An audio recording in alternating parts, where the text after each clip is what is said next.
Agora, quem tá aqui do meu lado é ela, a doutora Paula Pires, bem-vinda. Obrigada, Carol. Nossa endocrinologista. Quem assistiu aí o comecinho do programa ouviu a respeito do tema que a gente vai abordar hoje, que eu achei super legal. É algo assim, didático, né? Quando a gente pensa no esclarecimento que você vai trazer, mas que pode ajudar e muito nas nossas escolhas e nos resultados que a gente quer, né, doutora? Sim. Muita gente sabe, né, Carol, o que comer, o que não comer, isso a gente sabe. Sim. Mas o que pouca gente sabe é que a ordem da comida também importa. Então, o que os cientistas têm visto, né, têm feito os estudos, pessoas que comem a mesma coisa, mas em ordem diferente, você pode ter um resultado metabólico diferente também, principalmente na glicemia, na insulina e até no acúmulo de gordura visceral, aquela gordura abdominal. Mesmo que a gente coma, então, quantidades pequenas, essa é a minha primeira pergunta, de macronutrientes que a gente sabe, então assim, o carboidrato, a gordura ou a carne, ainda assim a ordem da ingesta pode alterar. Pode alterar, principalmente secreção de insulina. Sim, pode alterar. Que coisa, mesmo que seja só um pouquinho. Mesmo que seja só um pouquinho. Vamos colocar na tela o gráfico? Quer começar pelo gráfico? Vamos começar pelo que gráfico. A gente vai mexer a mesa aqui, ó. Nós vamos fazer várias possibilidades. Desculpa, Cláudia. Da glicose, é o primeiro, isso, da glicose. Primeiro da glicose. Aqui vai ficar mais claro e mais fácil, gente. Então, olhem esse gráfico azul.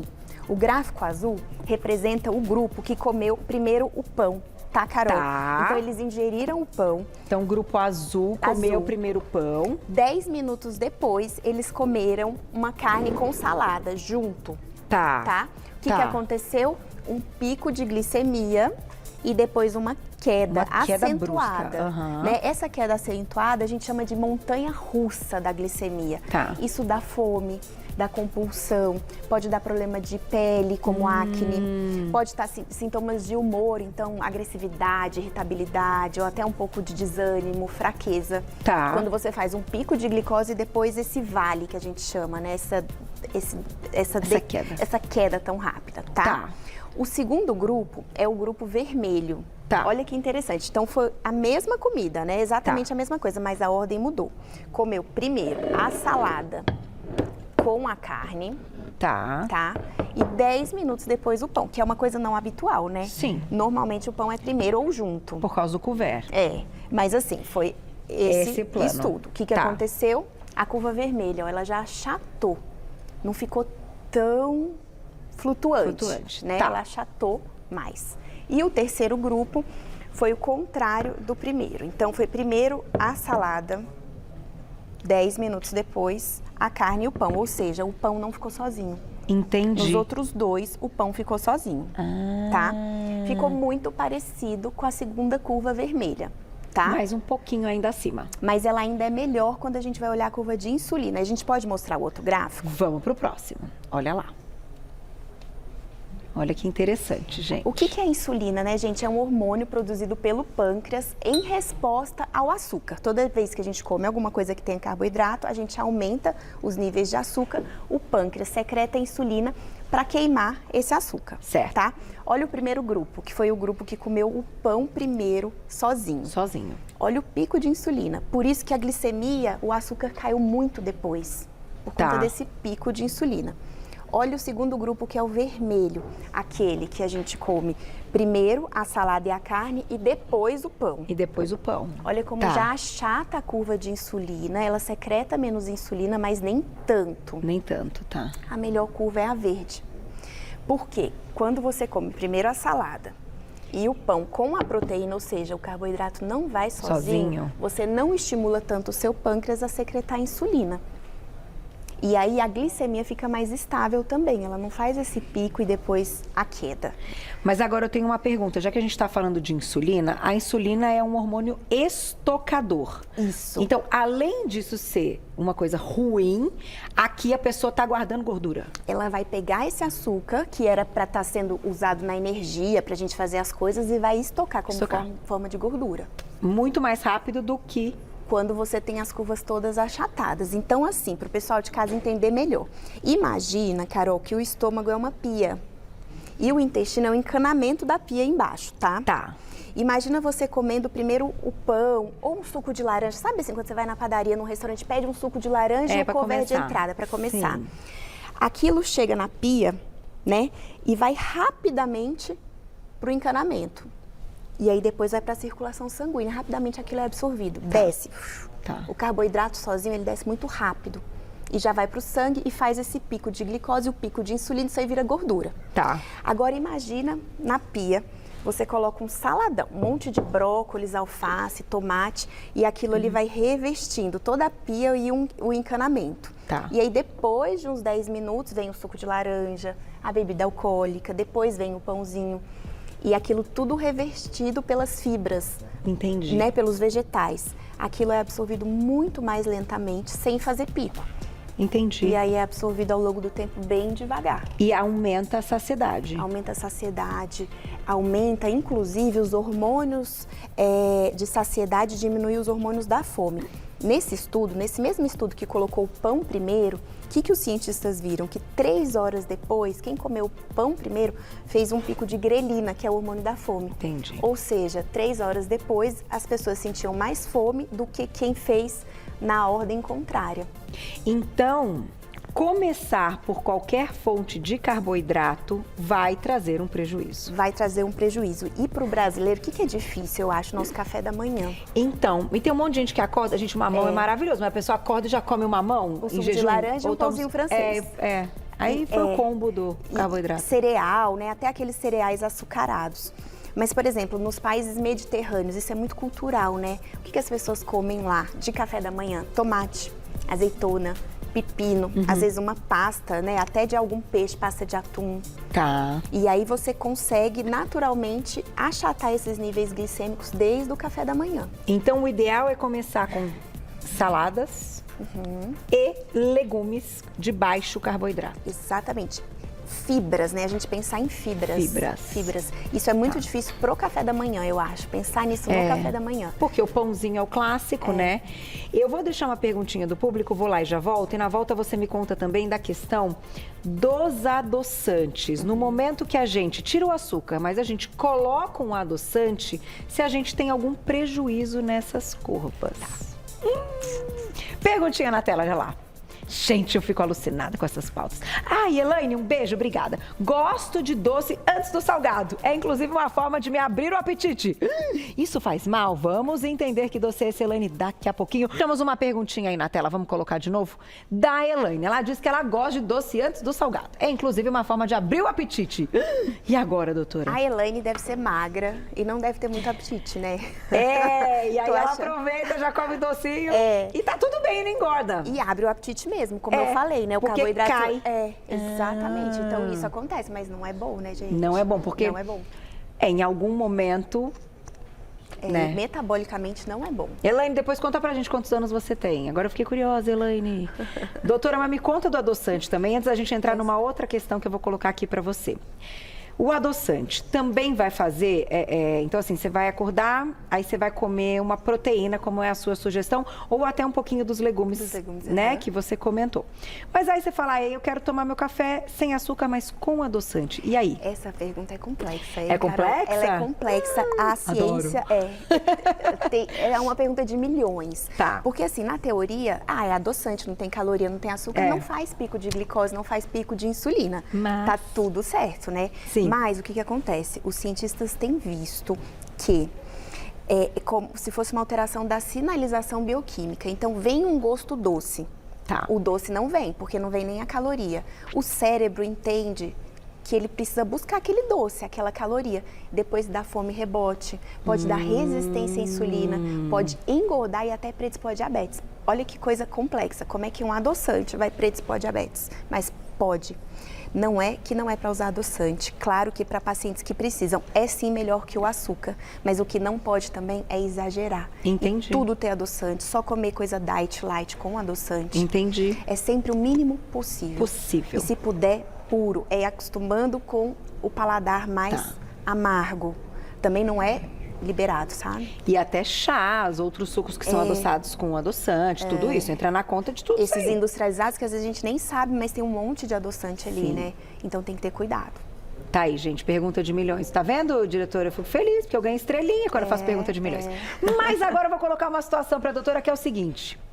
E aquela pessoa que gosta de fazer um prato, dividir lá o prato, metade a salada, aí proteína, carboidrato, e gosta de comer tudo junto. Tudo junto. Como é que faz? É bem do brasileiro, né? A gente tem tanta opção aqui no Brasil. É uma dieta tão nutritiva e rica que a gente gosta de misturar tudo. É melhor do que comer o pãozinho primeiro. Tá. O suco de laranja primeiro. Tá. É melhor, porque aí você já tem ali a fibra, a absorção desse açúcar, desse carboidrato vai ser mais devagar. Tá. Mas não é a mesma coisa do que comer antes. O antes é sempre melhor, mas eu entendo que é difícil. Entendi. Então, se a pessoa, o que ela pode fazer nesse caso? Comer logo depois, come antes a salada e logo depois já come o prato. Tá. Não precisa esperar esses 10 minutos, mas o ideal mesmo é comer a salada, a fibra antes, esperar uns 10 minutos. Esperar os 10. Só depois ir para a refeição. E se der, o ideal é o carboidrato por último de tudo. De tudo. Que aí é difícil. Você vai comer um arroz depois de tudo, sozinho? Né? Mas pelos estudos é o que achata mais a curva, sabe? Que legal. Já a gente vai falar desse grupo aqui das fibras. Tem perguntinha, Glaucia? Na tela, olha lá. Gente, uma aula, né? Adoro. Sara, obrigado, um beijo. Mas é qualquer salada? Ou tem que ser de folhas? Ou uma salada de beterraba teria o mesmo benefício? Boa pergunta. Essa pergunta é legal. As folhas é incomparável, é o que mais tem fibra mesmo, né? É o que mais tem fibra. Mas a salada de beterraba já ajuda. Tá. Mas, assim, claro, beterraba, batata, abóbora, são tubérculos que têm mais amido. Então, isso acaba virando... Um pouco mais. Se for só a beterraba, é melhor que o pão. Mas Entendi. também pode não ter esse mesmo efeito das folhas, entendeu? Então, o ideal seriam as folhas, tomate, cenoura, tudo bem? Tomate, cenoura também, tudo bem. Palmito. O ideal é misturar tudo, sabe? Pepino. Na prática, faz um saladão e mistura tudo com as folhas, não tem problema colocar a beterraba aqui. Mas, por exemplo, a cenoura sozinha. Entendi. A beterraba sozinha não tem o mesmo efeito. Mas, por exemplo, o brócolis sozinho já tem um efeito bom. O tomate sozinho já tem um efeito bom, porque eles têm mais fibra. O que eu aconselho os pacientes, Carol? Deixa um monte de brócolis na geladeira. Às vezes congelado. E aí você vai sair para um restaurante que não tem como. Você vai comer um pãozinho de entrada. Antes de ir, come uns brócolis. Come uns brócolis, gente, eu adorei isso, cara, Davi. Tem gente que não gosta dessa orientação, mas eu acho uma orientação prática. Achei ótima. Porque pensa na pia e no encanamento. Você já revestiu ali o seu trato gastrointestinal com fibras. Gente, isso é muito legal. Você vai sair para ajudar esse 10 minutos, né? Até você chegar, você já garante ali. Brócolis com um pouquinho de tomate. Já deixa os tomates picadinhos. E a gordura, o tempero? Você pode temperar com fio de azeite, um pouquinho de sal, não tem problema. A gordura não tem problema. A gordura, a proteína e a fibra, antes, elas também têm o poder de aumentar o GLP-1 e o GIP, que são hormônios intestinais que dão saciedade, são até aqueles hormônios que estão nas canetinhas de emagrecimento. Tá. Então a gente pode estimular a produção desses hormônios natural, que emagrecem de forma natural. Fantástico. Tem mais perguntinha do público? Olha lá. Obrigada, Gil, um beijo. Essa curva fica descontrolada mesmo com o consumo de pães e massas integrais? Gente, boa as perguntas são boas. Não, é sensacional esse meu público, é muito orgulho. A primeira coisa, gente, é entender se realmente o produto é integral. Tá. Porque a maioria dos produtos ditos integrais não são integrais, eles são uma mistura, né? Tá. Então tem que olhar o rótulo dos produtos integrais e ver se o primeiro ingrediente do rótulo é o que tem mais. Tá. É de farinha de trigo integral. Tá. Se for, beleza, ele tem mais farinha de trigo integral. E aí, essa curva fica bem melhor. Certo. Mas ainda assim... Incomparável. Em comparação com farinha normal, né? Então, um pão normal e um macarrão normal, é bem melhor o integral. Porque mesmo sendo integral, é amido, né? É estímulo de insulina, né? Vai virar glicose. Vai virar glicose. Então, o ideal é que mesmo com o pão integral, a gente comece com as fibras. Gostei disso. Vamos falar da questão das bebidas alcoólicas, porque veio lá na minha pré-pauta, eu achei super interessante. Então, você chega num bar, ou você chega ali também no restaurante, e você quer pedir alguma coisa, como é que é? E a primeira coisa, antes da comida, né? Você já vai bebericando ali. E aí, o ideal é não fazer isso, Carol. Não fazer isso, gente. É deixar pra depois. É pedir uma proteína antes, é pedir uma salada antes. Tá. E quando você estiver forrado, todo o teu trato gastrointestinal de fibras, aí vem a bebida. Porque pensa, a bebida alcoólica... Ou come o brócolis, né, doutora? Ou come o brócolis. É na hora, né? Você bebe, imagina a pia e o encanamento. Você abriu a água, é a bebida alcoólica, é na hora, ela vai muito rápido. Mesmo, então, aí quais bebidas, porque isso você também explica um pouquinho, até para contar para o público, estão diretamente ligadas a esse aumento da insulina? As bebidas que tem muito carboidrato, então pensa uma caipirinha com açúcar, os drinks que hoje vêm todos, né, super saborosos. Xarope do não sei o que, de gengibre, esses negócios, tudo xarope, gente. Então tudo que for, até vinho, né, tudo que for mais puro, é melhor. É melhor. No final o vinho não tem açúcar residual, mas a uva... acaba que né? Sim, né? É uma fonte. É uma fruta, né? Uma fonte e o ideal é que seja depois das fibras, depois da proteína. Se der um pouco de proteína, melhor ainda. Muito bom. Na tela mais perguntinha, olha lá. Obrigada, Mitsu. Beijo. Comer fruta depois da refeição pode? Ótima pergunta. Parece uma coisa tão simples, né? É um aprendizado popular da nossa avó, né? Sobremesa é depois da refeição. E é mesmo. Você comer uma fruta ou uma sobremesa no meio da tarde, você está comendo carboidrato puro, com seu estômago todo vazio. Então é sempre deixar a fruta para a sobremesa, até no café da manhã. Às vezes é a primeira coisa, né? Tem que ser depois, mesmo a fruta. Claro que as frutas com casca são melhores, porque aí já vem a fibra. Mas aí não é a fibra primeiro, né? Entendi. É misturado. É misturado, E aí você meio que tritura ali, é melhor, mas não é o ideal para as curvas. E o ideal é consumir frutas também que tenham menos frutose. Frutose, isso. As frutas, por exemplo, uma manga, né? É pura frutose. Você comer uma manga no meio da tarde, vai fazer um pico de glicemia. E se colocar a manga nessa salada também não vai adiantar, porque tem que ser salada antes da manga. Deixa a manga de sobremesa mesmo. Melhor. Tem mais perguntinha, olha lá. Obrigada, Vivi, um beijo. Posso comer ovos mexidos no café da manhã? Vamos então à sua sugestão de café da manhã. Olha, gente, vocês podem comer o que vocês quiserem, né? Também eu não tô falando nada assim que não pode, que é proibido. São dicas para ali, dependendo do que você tenha, você consiga fazer uma mistura melhor.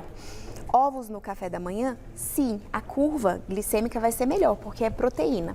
Mas que tal colocar umas fibras nesses ovos, né? Espinafre combina muito com ovo. Verdade. Pega espinafre congelado, coloca ali na frigideira, tomatinho no ovo, ou às vezes come antes um pouco de tomate. Até brócolis, fica quase uma omelete. Sim. Mas aí você coloca fibras com os ovos, mas não tem problema nenhum. Porque é mais difícil no café da manhã comer os legumes e a fibra desse jeito, né?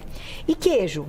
Queijo vem como proteína. É proteína, mesmo cottage, ricota e tal, tem que... Se não tiver as fibras, se realmente tiver muita dificuldade de comer legumes no café da manhã, o ideal seria começar pelo queijo, pelo ovo, pelo iogurte. E aí depois o pãozinho. Entendeu? Guacamole é uma coisa que é com abacate, delícia. É salgado, né? E combina ali. Dá até para comer com tomate no café da manhã. Agora, doutora, a gente tem uns minutinhos finais. Eu tô pensando aqui para as pessoas que treinam. Então, você acorda, mas você tem que treinar. É vantajoso ter a curva ou não? Que aí precisa. Hoje ela vai falar, cara, tá gente, botando em todas as situações. Vamos lá. E aí tudo depende, né, Carol? Porque vai depender se a pessoa é magra ou gorda, como que é esse treino, é aeróbico, é anaeróbico. Então, assim, eu vou falar bem geral, Bem geral, perfeito. Bem geral. A gente faz uma pauta depois só pra isso. Bem geral. Mas, assim, antes do treino, a gente gosta de ter energia. Sim. E o que mais dá energia pro nosso corpo? O carboidrato puro. Aí é uma hora que, às vezes, vale a pena o carboidrato puro. Entendi. Porque ele vai te dar energia em meia hora. E aí você vai gastar, ela não vai estocar. Você vai gastar, você não vai estocar. E quanto mais você mexer teu músculo, menos insulina vai ser liberada e essa curva acaba que vai ficar achatada. Entendi. Então, nesses casos, por exemplo, você ama correr, você comer um pãozinho com geleia, tá tudo certo. Se for um pãozinho integral com um pouquinho de geleia, até melhor, porque aí esse carboidrato vai sendo liberado mais lentamente. Entendi. Então, quem quiser aproveitar e falar, hoje eu quero comer o meu carboidrato, pensa num treino depois. Num pré-treino, exatamente. Ótima dica. Que vai ajudar. Sim. Quanto tempo a gente tem, Glaucia? 1 minuto, dá tempo de mais uma? Rapidíssimo. Vamos lá. Gente, não posso deixar ela embora, é muito bom. Gina, obrigada, um beijo. É verdade, comendo proteína com carboidrato diminui as calorias? Ixi! Seria tão bom, né? Seria bom. tão bom. Seria ótimo. Gente, não, isso não existe. Você vai diminuir a curva, o pico glicêmico e pode melhorar toda essa relação da insulina, mas a caloria é a mesma. O que os pesquisadores estão vendo? Será que para o emagrecimento e para a saúde geral é só caloria que importa? Caloria importa demais, mas não é só caloria. Toda essa alteração metabólica dos hormônios, né, insulina, GLP-1, GIP, também importam. Então, assim, a caloria não muda, mas pode mudar. Mas pode mudar com a ordem que você nos ensinou. Com a ordem, toda essa secreção metabólica. Ela é fantástica, sou fã de carteirinha. Vai lá no Instagram para conhecer o trabalho da doutora. Você volta então para depois a gente falar mais sobre treino, sobre jejum, sobre tudo isso. @doutora abreviado Paula Pires, tudo junto. @doutora abreviado Paula Pires, tudo junto. Você já encontra o trabalho dela lá no Insta. Obrigada mais uma vez, sempre uma aula. Obrigada, Carol, Meninos, obrigada. Até amanhã, né? 12:30. Obrigada, gente. Até amanhã. Beijo, beijo.